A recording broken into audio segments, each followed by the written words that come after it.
యాక్చువల్గా అసెంబ్లీలో కూడా మేము చెప్పినాం. ఆ రోజు బీఎస్సీ మీటింగ్లో ప్రశాంత్ అన్న నాతో ఉన్నారు. మేమిద్దరం కూడా బీఎస్సీ మీటింగ్లో పోయి స్పష్టంగా పీపీటీకి మాకు అవకాశం ఇవ్వండి, మేము పాల్గొంటాము అని చెప్పినాం. ఆనాడు కేసీఆర్ గారు పీపీటీ ఇచ్చినప్పుడు కాంగ్రెస్ వాళ్ళు ఏం చెప్పిందంటే అసలు పీపీటీ పెట్టద్దు, ఈ సంప్రదాయమే లేదు, మీరు పీపీటీ పెడితే మేము బైకాట్ చేస్తామని కాంగ్రెస్ పార్టీ ఉత్తరం ఇచ్చింది. కానీ మేమేమన్నాం, ప్రశాంత్ అన్న నేను పీపీటీ మీరు పెట్టండి, మాకు కూడా ఇప్పుడు ఇదంతా నేను రెడీ చేసినా కదా, ఇదే పీపీటీని అసెంబ్లీలో చూపిస్తుంటే కదా నేను, ఈ పీపీటీ చూపించడానికి మాకు అవకాశం ఏంటంటే బట్టి విక్రమార్క గారు, శ్రీధర్ బాబు గారు మీరు పీపీటీ పెట్టే అవకాశమే లేదు అన్నారు. పీపీటీ మీరు అవకాశం ఇవ్వకపోతే మేము ఊరుకోము, ఇవ్వాల్సిందే అని మేము లెటర్ ఇచ్చినాం. మరి పీపీటీకి మీరు అవకాశం ఇచ్చి ఉంటే అసెంబ్లీలో చూపించే వాళ్ళం కదా.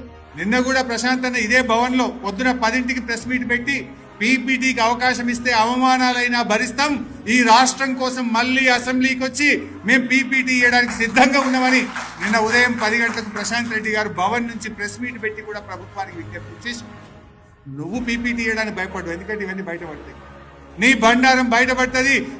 బీఆర్ఎస్ పీపీటీ ఇస్తే మీ ఆగమైపోతారు, తలకాయ ఎడబెట్టుకోవాలో తెలియదని మీరు మాకు పీపీటీ ఇవ్వకుండా మాకు అన్యాయం చేసింది. బట్ అయినా ఊరుకోం. కేసీఆర్ గారు మొన్ననే చెప్పిండ్రు, బీఆర్ఎస్ పార్టీ కృష్ణా నదీ జలాల విషయంలో తెలంగాణకు కాంగ్రెస్ పార్టీ చేస్తున్న అన్యాయాన్ని ప్రజాక్షేత్రంలో పోతాం, ప్రజాక్షేత్రంలో ఎండగడతాం, ప్రజా ఉద్యమానికి శ్రీకారం చుడతాం, ప్రజల్లోకి వెళ్తాం, అవసరమైతే మరో జల పోరాటానికి బీఆర్ఎస్ పార్టీ శ్రీకారం చుడుతుంది.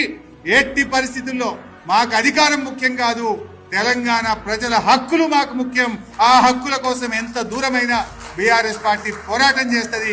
కేసీఆర్ గారి నాయకత్వంలో మీ మెడలు వంచుతాం, తెలంగాణ హక్కులు కాపాడుతామని తెలియజేస్తూ జై తెలంగాణ.